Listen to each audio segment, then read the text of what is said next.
New at 5, the owner of a notorious site for fires says he wants to sell the property in North Knoxville. Fort Loudon Waste and Recycling triggered years of frustration for neighbors and fire crews. Back in 2019, a fire was so big it forced dozens of people to leave their homes. And now, after another fire, neighbors say they want to see change. 10 News reporter Lauren Davis spoke with that owner and to neighbors. Lauren.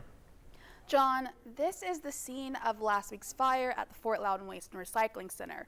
The Knoxville Fire Department says it was the 4th fire just this year. There was a tractor trailer fire in February, a small building burned in May, and a dumpster caught fire in July. I spoke with a Lincoln Park neighbor who says this facility has got to go, and the owner of the facility who says he's ready to see change. James Robertson says he has lived in Lincoln Park since 1989. He says he remembers the 2019 fire at the Fort Loudon Recycling Center. The fire from the smoke that we had, I feel what it do to our families, what it do to our pets and all this stuff. Because 2 or 3 days, they wouldn't even let us come out hardly because the smoke was coming over the house. The smoke was coming over my house really bad. He says the most recent fire brought up those memories, and he wants to see change. It needs to be tore completely down. James isn't the only neighbor who feels this way. In a neighborhood Facebook group, several neighbors say they've reached out to the mayor but haven't been satisfied with her response.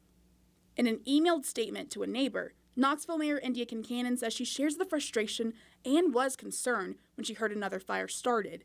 She says she reached out to the fire chief and the city's law director and chief operating officer to advise her of the options available to the city to address the challenge. We were able to reach the owner of the facility, Eddie Bales, over the phone. He says since 2019, the facility has only been used for storage. He says after last week's fire, there's nowhere to store anything. He tells me he is cleaning up the property on his own. Bill says he's been 100% cooperative with the city during this process. James says he hopes the land is used for good.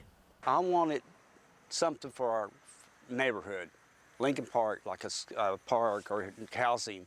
But like I said, I want to make it good enough or safe enough for our families and all our children if they go to live on that property. Eddie Bales says the property is up for sale and he hopes it is bought and turned into housing since it's located right across from a neighborhood. Records show the city and county combined more than $200,000 in back taxes. That's how much he owes. Bales declined to comment on that. John? Lauren Davis on the update.